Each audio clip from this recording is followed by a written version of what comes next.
What's going on, guys? I'm Tim Kelly. This is Phillies Stoplight on Pattison. The Phillies sweep the Toronto Blue Jays this weekend. It was an extremely successful homestand, which obviously they needed after having had a tough stretch. If you go read a story on Pattison from Grace Del Pizzo, she talks about the bamboo plant that all of a sudden 6 years after Brad Miller, it seems to be a good luck charm again for the Phillies. So that's worth your time on Pattison. Zach Wheeler pitched really well yesterday, but the guy that really stands out to me from over the weekend, and Anthony and I had talked about him in the last episode, was Ranger Suárez. Friday night against the Blue Jays, he had 7 shutout innings. He had gone in 8 starts now this season. Obviously, he had a difficult first start, but in 8 of his starts, 4 of them, he's gone 7 or more innings. 6 out of those 7, he has now gone 6 or more innings. So it's been a really impressive stretch from Ranger Suárez out of the rotation, and there certainly had been talk about him going to the bullpen, and I don't think that at some point down the road that's impossible. But the way he's pitching right now, and Anthony mentioned this in the last podcast, he's one of your top 2 or 3 starters. It would be Wheeler, Suárez, Sanchez, whatever order you want to go in 2 and 3. If he's going 7 innings every start, he's starting out of the rotation. You figure out the bullpen another way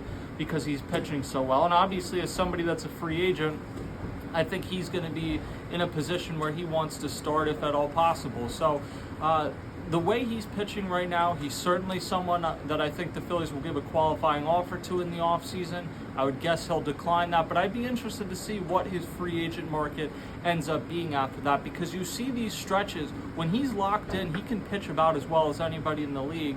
And Trey Turner and a couple other guys talked about this. And it's specifically helpful with Trey Turner because he's faced him and been his teammate. He said there's guys that throw 99, but you see the ball really well, and then there's guys that throw 90 and you don't pick it up as well. And Ranger Suárez isn't 90, but he's 91, 92, 93, in that range, sometimes up to 94.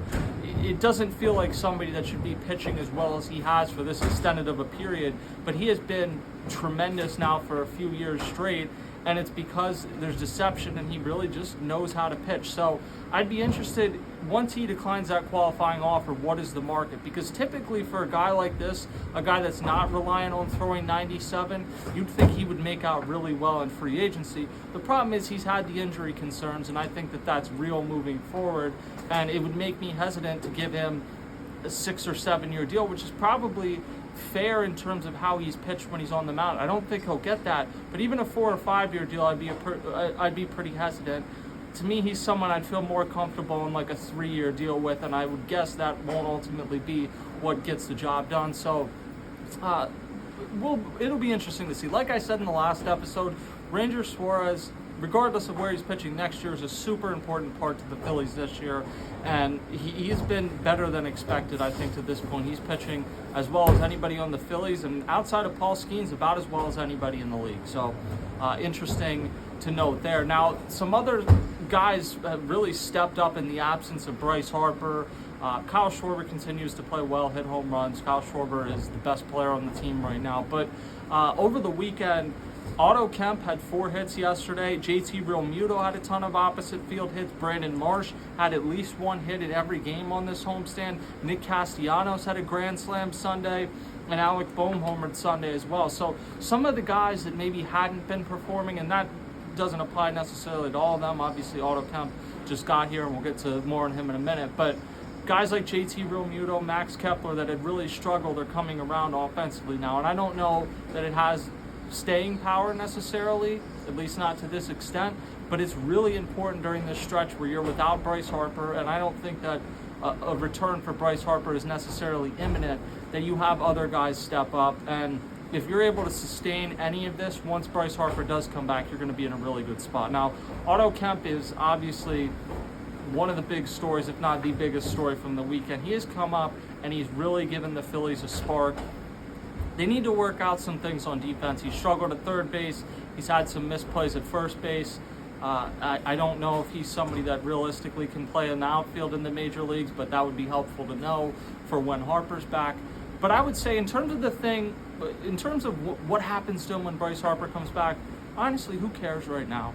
You are in a situation where you have a guy that's come up, given them a spark. Bryce Harper is not even swinging yet. He's fielding at first base, but he still does have the cast on his wrist. Sounds like he's getting his full range of motion back. He's making progress, but I don't think Bryce Harper's back at any point in the next 10 days to 2 weeks. So whatever happens, maybe Otto Kemp fizzles out. Maybe Otto Kemp is still playing tremendous. We had this debate a few years ago with Derek Hall, and I'm not saying that Otto Kemp is going to end up with a career like Derek Hall. He's been really impressive offensively. I think he will have staying power in the major leagues. But people invent these type of issues during the baseball season, and what you learn if you're around long enough is that they have a way of figuring themselves out. But I do think with Otto Kemp, he has provided a spark, and there's kind of a youthful first day at school type energy that he's come up with. And over the course of an 162 game season, especially when you have a lot of established veteran guys on the team, I think it's really important to have some youth come up and provide that energy. Obviously he's been great, but providing the energy clubhouse wise and just around the team, and he's thrilled to be at the ballpark. Nick Castellanos joked that when you get to the majors, you get to the ballpark 8 hours before the game, that type of thing. That helps. And I think in 2022, Brandon Marsh kind of had that impact when they traded for him, even though he wasn't new to the major leagues. He was young and he had that energy.